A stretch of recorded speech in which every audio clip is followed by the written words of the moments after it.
たしました。今日も JR 西日本をご利用くださいましてありがとうございます。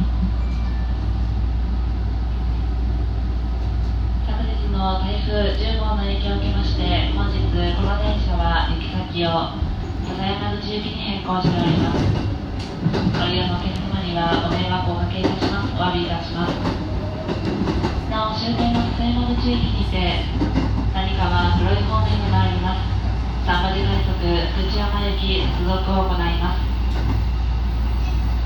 福知山方面お越しのお客様は終点の笹山口駅でお乗り換えください。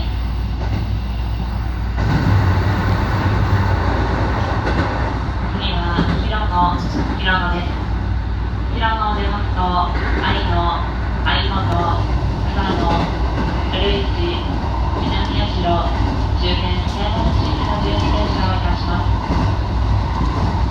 なお、この電車は終点笹山口までドアは自動ドアになりません。お降りの際はドアの横のボタンを押してください。ドアが開きます。この電車の前からご両名、車内に女性専用の案内表示のある車両は終日女性専用車です。皆様のご理解とご協力をお願いいたします。